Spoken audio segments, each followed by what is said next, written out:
ओम नमः शिवाय, हर हर महादेव। आप सभी का मेरे चैनल में बहुत बहुत स्वागत है। आप सभी पर भगवान भोलेनाथ की कृपा हमेशा बनी रहे।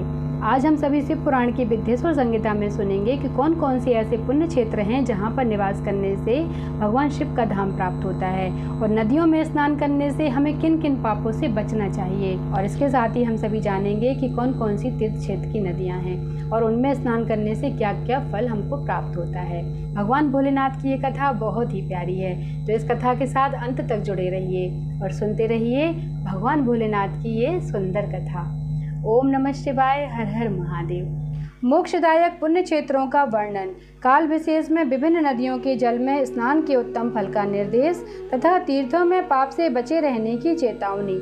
श्री सूत जी महाराज से ऋषियों ने पूछा कि ऐसे कौन कौन से पुण्य क्षेत्र हैं जिनका आश्रय लेकर सभी स्त्री पुरुष शिव पद को प्राप्त कर सकते हैं। कृपा करके हमें इसको बताइए।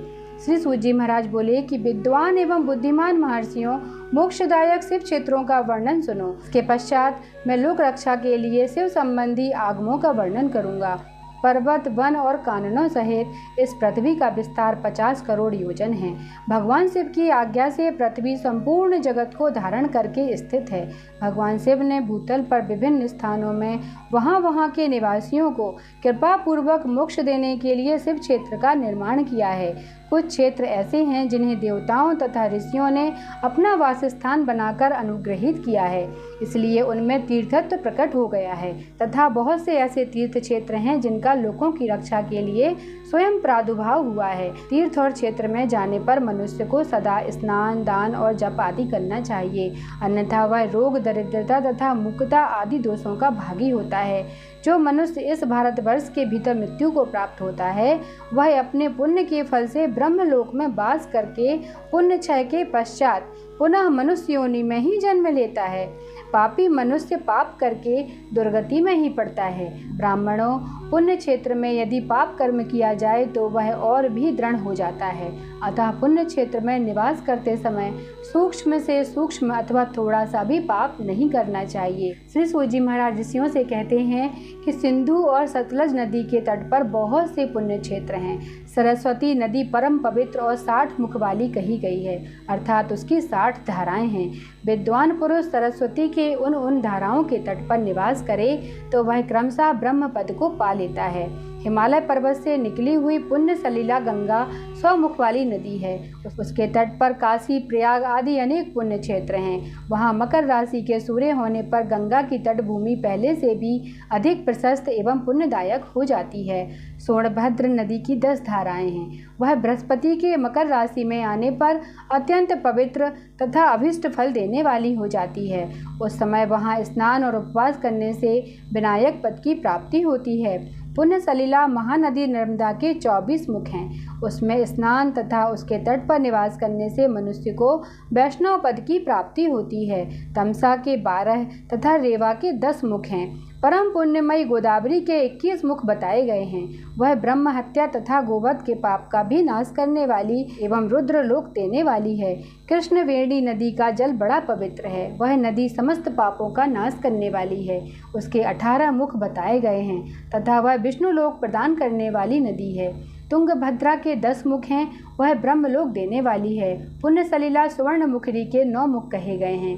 ब्रह्मलोक से लौटे हुए जीव उसी के तट पर जन्म लेते हैं। सरस्वती नदी, पंपा सरोवर, कन्याकुमारी, अंतरदीप तथा शुभकारक श्वेत नदी, ये सभी पुण्य क्षेत्र हैं। इनके तट पर निवास करने से इंद्रलोक की प्राप्ति होती है। सह पर्वत से निकली हुई महानदी कावेरी परम पुण्यमयी है। उसके 27 मुख बताए गए हैं। वह संपूर्ण अभिष्ट वस्तुओं को देने वाली है।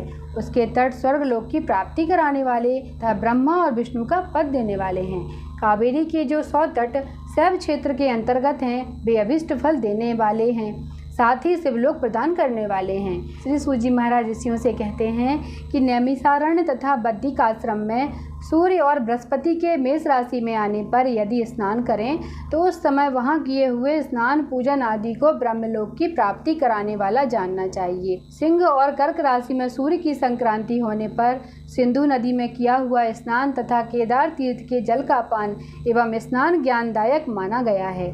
जब बृहस्पति सिंह राशि में स्थित हों उस समय सिंह की संक्रांति से युक्त भाद्रपद मास में यदि गोदावरी के जल में स्नान किया जाए तो वह शिवलोक की प्राप्ति कराने वाला होता है। ऐसा पूर्व काल में स्वयं भगवान शिव ने कहा था। जब सूर्य और बृहस्पति कन्या राशि में स्थित हों तब यमुना और सोनभद्र में स्नान करें। वह स्नान धर्मराज तथा गणेश जी के लोक में महान भोग प्रदान कराने वाला होता है। यह महर्षियों की मान्यता है। जब सूर्य और बृहस्पति तुला राशि में स्थित हों उस समय कावेरी नदी में स्नान करें। वह स्नान भगवान विष्णु के वचन की महिमा से संपूर्ण अभिष्ट वस्तुओं को देने वाला माना गया है। जब सूर्य और बृहस्पति वृश्चिक राशि पर आ जाएं, तब मार्गशीर्ष अगहन के महीने में नर्मदा नदी में स्नान करने से श्री विष्णु लोक की प्राप्ति हो सकती है। सूर्य और बृहस्पति के धन राशि में स्थित होने पर स्वर्णमुखी नदी में किया हुआ स्नान शिवलोक प्रदान कराने वाला होता है, जैसा कि ब्रह्मा जी का वचन है। जब सूर्य और बृहस्पति मकर राशि में स्थित हों उस समय माघ मास में गंगा जी के जल में स्नान करना चाहिए। ब्रह्मा जी का कथन है कि वह स्नान शिवलोक की प्राप्ति कराने वाला होता है।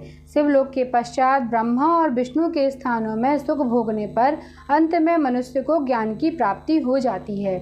माघ मास में तथा सूर्य के कुंभ राशि में स्थित होने पर फाल्गुन मास में गंगा जी के तट पर किया हुआ श्राद्ध पिता और नाना दोनों कुलों के पितरों की अनेक पीढ़ियों का उद्धार करने वाला माना गया है। सूर्य और बृहस्पति जब मीन राशि में स्थित हों तब कृष्णवेणी नदी में किए गए स्नान की ऋषियों ने प्रशंसा की है।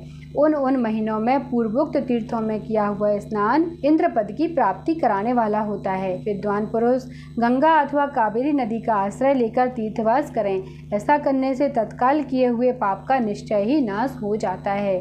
रुद्रलोक प्रदान करने वाले बहुत से क्षेत्र हैं। ताम्रपर्णी और बेगवती ये दोनों नदियां ब्रह्मलोक की प्राप्ति रूप फल प्रदान देने वाली हैं। इन दोनों के मध्य में बहुत से पुण्यप्रद क्षेत्र हैं।